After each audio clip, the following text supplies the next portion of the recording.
এই অমর ভাই আমার 500 টাকা ধার দাও তো, আমি তোমার বেতন পাইলে আবার দিতেছি। জ্বালাস না, হিসাব করতেছি। আরে দাও না 500 টাকা ধার দাও, 500 টাকা আমি তোমার দিতেছি। আবার আর 1500 টাকা ধর, 500 টাকা লাগে না। গেম খেলে যদি জিততে যাস গেমের ভিতরে তাহলে 500 টাকা তো, আর আমার দেওয়া লাগবে না, ঠিক আছে? টাকা দেওয়াই লাগবে না? হ্যাঁ ঠিক আছে, বুঝছো রে, কিন্তু আমি কিন্তু টাকা গেম আনলে কিন্তু আমি তোমার আর টাকা দেবো না। আচ্ছা ঠিক আছে। বুঝছো? খেলতে পারবি আচ্ছা, কিনা কি গেম এটা কও? কও। আচ্ছা, কি গেম কও? আমি পারি না এমন কোনো গেম নাই, চালু কও। খুব সিম্পল একটা গেম, যদি তুই আমি যেটা কমু সেই কথাটাই তুই রিপিট করবি। আচ্ছা, অনেক সহজ। যদি 500 হারবা, হাঁপাই দাও 500। তুমি হেরে গেছো, 500 দাও।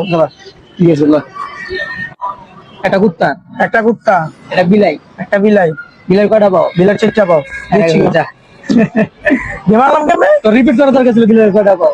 তুই উত্তর দিয়ে দিছিস, তো হেরে গেছিস। আরেকবার চলো। না হেরে যাবি, হেরে যাবি, এটা আরে, হারে যাবি। এবার তুমি শিওর হারবা। এবার আমি গেম বুঝছি, তুমি শিওর হারবা।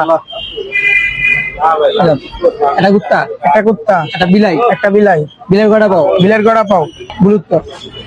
এইবার তো সঠিক উত্তর দিলাম। এই যে হেরে গেছিস। তো ভুল উত্তরটা রিপিট করা দরকার ছিল, ভুল উত্তর আমি উত্তর দিয়ে দিচ্ছি। হেরে গেছিস। আরেকবার চল, লাস্ট। ভাই ভাই, এবার তুমি হারবে, এবার হারবে পুরো শেষ। এটা পুরাটাই শেষ। এবার না না ভাই, এটা হলে আমি কিন্তু পরেই নেই, টাকা দিতে পারবি না। আচ্ছা ঠিক আছে, যাও। এবার তুমি হারছো। গেম বুঝে গেছিস তো? গেম বুঝছি। এবার কেমনে হারলাম? গেম বুঝে সেটা রিপিট করা দরকার ছিল, তুই উত্তর দিয়ে গেছিস। যা, গেম হেরে গেছিস। আমার কাজ ধরবি না, যা।